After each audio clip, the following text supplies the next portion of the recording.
Guess who's back? Part 4 of Dragon Bakugou X Mermaid Listener.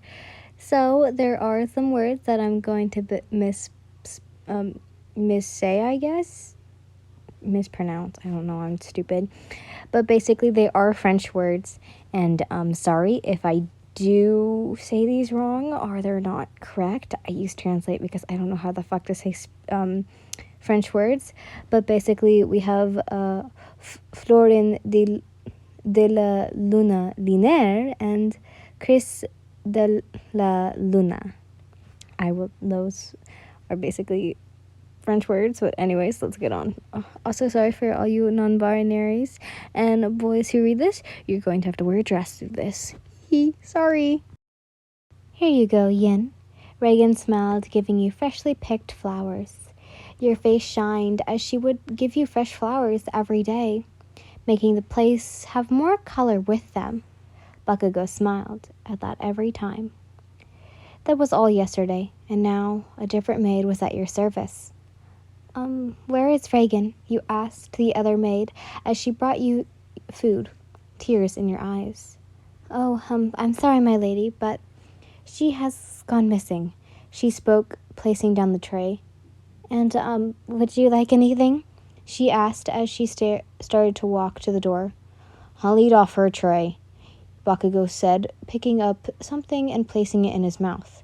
Besides, you had more than enough to fill your stomach. The princess is coming. The princess is coming to see you today, he said, then taking more. I just wish they would give me my own food, he sighed. They give you like a whole buffet, he sighed, then laying down. Yin, I know you've never been to one, but do you know about the Flora de la Luna Liner? He asked. No, I haven't. No one has ever told me about it, you said while eating. Don't eat with your mouth full, he reprimanded. Sorry, you said. He chuckled. Well, it's a party for nobles, royalty, and important people. It's to celebrate the crystal moon. You tilted your head. Wait, the moon turns into a crystal? You asked. He chuckled. No, it's a view, technically. It means it happens every 50 years. Your eyes begin to shine. It's because of me? You asked like a little kid. He smiled once more. Yes, and apparently that is the only night you can change into your tail into legs, he said, pointing at your tail. Wait, so that means I don't have to be carried around? You asked, getting more out of the water. He chuckled. Yes. Then his tone darkened. But you have to be careful. Who and what you trust. Don't want you getting stuck where you shouldn't be, he said. So stay with me during that time, he said, getting up. That was when the door opened. Oh, it's me. Hello, it's me, Akira. I want to help Yin with the dress she's going to be wearing. She spoke, walking up to you. What? You asked. When she was in front of you, she finally spoke again. Well, you can change in the daytime. Oh, I'm sorry, I didn't even ask. But would you like to have legs? She asked. Oh yes, I would. I could go wherever Bakugou goes. Ooh, I could also explore the castle and the capital, you said. She just smiled at you. Well, it's all right if I take your measurements. I would go get Reagan, but I think she went quiet. What? You asked. Well, the guards found her body outside the castle. It looks like she didn't speak anymore. You and Bakugou knew what she meant by it. A person you finally trusted, died. You now had your head almost in the water completely, everything above the nose. I'm sorry that I brought that news. I thought the two of you exactly knew what happened. Bakugou scoffed. We were told she went missing. Then walked over to Akira, right in her face. And I can take her measurements. He spat. She only smiled. All right then, but it's up to her. He said, oh, she said, signing to you. What would you like? She asked. I would prefer if Reagan did it, but I would rather have Bakugou do it. You said. She sighed. All right then. When you're done with the measurements, come to my room when you're done. The maids will get the right size, she said, walking out. Whatever. She left the room. Bakugou then looked at you. Don't listen to whatever she says. I don't like how she acts. Katsuki, don't be mean, you said. Ugh, fine, he said. Time skip.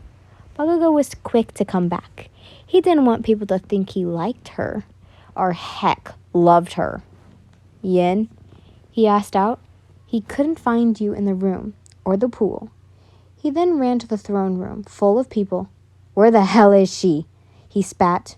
What do you mean? The queen asked. Everyone looked at him. Yin, she's gone from the pool, he yelled. Everyone gasped. What do you mean she's gone? The king yelled. Look for her, you fool. The king spat at the guards. And you, go look for her, he yelled at Bakugou. Bakugou scoffed and went back to the moon springs. Once the door was closed, he finally heard you. Hello? Is it you, Bakugou? He ran to the pool, since that was where your voice came from. Where the hell are you? He yelled. I'm in the underwater cave. It sounded like you were crying. Bakugou backed up and jumped into the water. Finally getting into the underwater cave, he saw you. You had a blanket over your body. Bakugou got up and walked over to you. What the hell happened? He spoke. Tears rolled down your cheeks. I don't know. I took a little nap after you left, and when I woke up, I was like this. You cried. He looked at your body and blushed. Your scales on your chest were completely gone. Your tail and everything. Your tail and everything it covered was gone. Hey, let me go get a maid to get you dressed, he said, jumping back into the water and swimming up. Telling every guard, maid, and butler he could find and tell them he found you. He told the maids to get you dressed. The maids asked why, but he was in a rush, so I just went with it. Where are you going, Bakugou? The prince asked as he passed him. You're in a big rush just to find her, he spoke. I'm on the way to tell the king so he doesn't kill anyone. He was pissed. He had to, but it was safe. It was a safety for everyone else. He walked into the throne room, still full of people and the king and queen. Did you find her? The king spat as Bakugou made his way to the front. He huffed. He let out a breath. Yes, but there's a problem, he said, huffing. What do you mean? What do you mean? The queen spoke, her hand to her heart as her face went into a worried one. She's perfectly fine, but her scales and tail is gone. He spoke. Both the king and queen looked to be in shock. So with everyone in the room. What do you mean? She shouldn't be able to do that till the Floron de la Luna Lunaire, he said. Hun, what if her powers are stronger this time? The queen spoke, rubbing the king's arm. No one could see it, but the king had a devilish smile. It wasn't shown on his face, but it was definitely there. Have you gotten the maids to get her dress? The king turned to him. Yes, I have, Bakugou said. I will take my leave now, he spoke, walking back to your room. When he was there were two maids who looked confused. Where is she? One of them asked. Underwater cave. I'll get her, he said, jumping into the water and getting you. It was so weird for him, holding you. Gladly you had the blanket around your body still. The maid shooed him out of the room, so he didn't see your body. He waited till one of the maids came out and said he could come back in.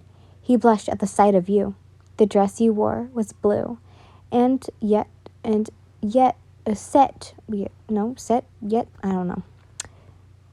know what makes more sense. And set to the floor. Moon designs on the waist, silver accents everywhere. You may leave now, Bakugou said as the two of them left within a hurry. You were looking down, face all red. Do I look all right? Your face was into a deeper red. He hugged you and kissed your forehead, hugging you tight to him. You look stunning. He smiled, looking at you, holding your cheek. But how did you do this? He asked. I don't know, but in a dream there was that same lady from when I got the crown, but she only told me one thing. Just being like that can make you weak. They want you. Don't listen to what they want.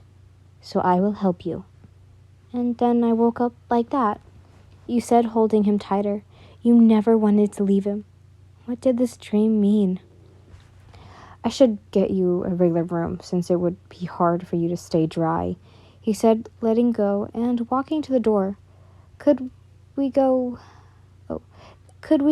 go for a walk in the gardens? Oh, how I've wanted to. Reagan told me how pretty they were, you said, following him out of the room. You didn't know where he was going, but as you were talking, he interrupted you. Go back to the Moon Springs garden till I get back. There are too many people with him, he said. But Kotsky, please. You teared up. That's when the door opened and you saw hundreds of people, all in stunning outfits. You held onto Bakugou's arm as you walked. It was all now just the king sitting at the throne. He looked to be shocked. I found her, Bakugou said. You hated all the eyes on you, but you didn't want to stay by yourself out there without him. Everyone looked at you. She's going to need a normal room from now on, Bakugou finally spoke out. Since the room was silent, he spoke it once more. Then we'll be leaving now. Walking out of the room with you still holding his arm. We'll be in a room next to the Moon Springs. He then left. Then we left. Then you guys left, sorry. Why didn't you stay out there? He asked, walking to the room. Well, what if something happened? You asked. He sighed. You're right. You should stay with me. But that means hundreds know this now. He spoke, passing by people, and these extras could have taken you. He then went quiet. It was better you being with me, but that means trust no one. He spoke, turning a little so you could see his face. He then smiled. He loved you, but his pride wouldn't tell anyone. He opened the door to your room. Well, new one, I should say. The aide from earlier in the day, placing the sheet on the bed. Oh, you're here so fast. I expected you to go to the garden, she spoke. News travels fast, you giggled. She smiled. I was showing her where it was, just in case she didn't know. Bakugou spoke, then turned to you. Do you want to? He asked. You clasped your hands together. Oh, my heavens, yes. I would love to. With you, of course. You spoke quickly at the last part. He chuckled before stopping. The lady giggled at how he tried to hide it. Well, Bakugou, do you want to go? You asked him. He took your hand and walked out of the room. So, what do you think the royal gardens will have? You asked him. Really pretty and big flowers, he spoke. You seemed so excited to him. He knows you have seen flowers, but the royal garden had the most prettiest flowers in the land. Once making your way there, you were at the entrance to buy the beautiful colors and shining waters of the fountain and the temples looking so grand. The rushing water making you calm from what happened in one day. Your eyes sparkled at how pretty and stunning it was. Heck, this whole place, the castle seemed so pretty. To you, anyways. You didn't know about Bakugou. What you didn't know was that Bakugou was going to do something that you wouldn't think would happen. You held onto his arm as the two of you walked. Akira watched as the two of you walked through the gardens, a butterfly landing on her hand. "Oh, my beautiful baby, what have you learned?" she asked the little purple butterfly. "So, the flora de la luna linear will be key? Just follow the two till then." The butterfly then left. She smiled and walked to the door of the room, opening it and then leaving. "Yin, you know how we have been together traveling for months now," he spoke. "Yeah, it was so much fun," you giggled. And then I don't have to wear this beautiful but itchy dress," you sighed. He kissed your head. You blushed and turned around to him. His face was bright pink. "Bakugou, do you have a fever?" you asked as you brought your hand to his forehead. He then placed your hand and brought it to his chest, to where his heart should be. "Yin, I want to ask this question. I know that we both love each other, have loved and kissed and all that crap, but I want it to be more." You tilted your head confused. "Like marriage?" you asked, still a little new to the word. "Yes." He was looking down for this whole thing, but now was looking right at you. He looked like he wanted to kiss you. So you placed your lips on his, both of you leaning into each other's kisses. Bakugou then pulled away. "Would you like to marry me, Yin?" he whispered into your ear. Your face was bright red now. Yes. Why would I say no? I love you, Bakugou, with my whole heart. I'll do anything for you." You then trailed off. "And I hope you do the same." He then kissed you once more. "I will trade the whole world for you." He spoke, then sighed. "God damn it, now you want a ring, do you?" he asked. "Just a simple one, because what if I lose it?" He spoke. "All right, I'll get you a simple ring, and you'll have to wear it on that finger," pointing to your ring finger where you think where it should be placed. "I will also get one." He trailed off. "Are you all right? Anything else?" you asked, worried as he looked at the castle. "Whatever.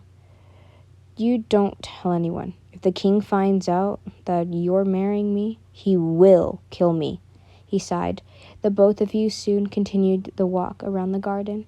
Bakugou's hand was a little closer to your butt now than the last time, but you didn't mind.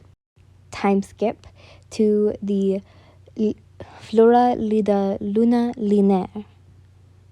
Bakugou walked into your room. Crystals had somehow been floating around your room. Flowers of your favorite kinds all around the room. The maids still working on putting on your dress. The beautiful gems and dress shining from the sun that was setting. Your beautiful dark blue dress fitting your figure perfectly. You looked at Bakugou. His red suit made him even hotter. You didn't think that he could even get hotter than he was now. The gold tassels shining in the sunlight as you watched him move closer and closer towards you. The red velvet of the cape moving so gorgeously, you thought, as the fluff around the collar of the cape made it fit quite perfectly. You just wanted to kiss him at this very moment, but sadly you couldn't, for the prying eyes watching you both. Bakugou was finally right in front of you, and shooed both of the maids to leave, waiting till they left. He brought you close to his body, both of you kissing each other. Since he had asked you to marry him, the two of you have kissed and cuddled more. "Ready to get going?" he asked. You were still shocked about the fact that you will be hundreds, or hell, even more people watching your every move. "Could you stay with me, Katsuki? I don't think I will feel comfortable there." You spoke, hugging him. He brushed through your hair. "I'll stay with you, all right?" He spoke and kissed your head. "But we should get going. The king will murder me if you're not there in time." He spoke as he led you to the giant room. Now, they didn't tell you this, but you're going to have to do something It's for the king, they say. Oh, for the kingdom, they say. Bakugou spoke, walking through the halls of the castle. You followed, holding his arm, sorry. He made sure you could keep up with him. Now both of you were in front of the big doors of the room where hundreds, if not thousands, would be. Ready? He asked the sir at the door. Yes, asked the sir at the door. Yes, Bakugou spoke. The man then walked in, closed the door. Then music was being played, and then you heard, Her Imperialness, the Moon Springs Mermaid, Yin Lin, and the Dragon Prince, Bakugou Katsuki. The doors then opened, and both of you walked in, people watching you as you both walked into the room and in front of the king, queen, and the prince and princess. Bakugou nudged you to go in front of him and whispered, Say something. You bowed, and pure silence was in the whole room. You were trying to think on what to say. You then spoke. Hello, your majesties. It's a pleasure to be here. I wish great happiness for everyone in this room. You then bowed once more, and then walked right beside Bakugou. Bakugou then bowed, then spoke. Sorry that we were a little late. Her Imperial helped me fix my coat. He then looked at the king. That was a flat lie. You were the reason you guys were late. You wanted some cuddles to help you get some comfort to speak in front of these people, but I guess people would have thought he was lying. The king then took a sip out of his drink. Bakugou and your Imperial High Majesty, I do hope you enjoy this party. Make sure to have all the food and sweets you want. The king smiled, raising his wine glass up, then bringing it back down so he could have a drink. The two of you bowed, and Bakugou led you to the table where the food was placed.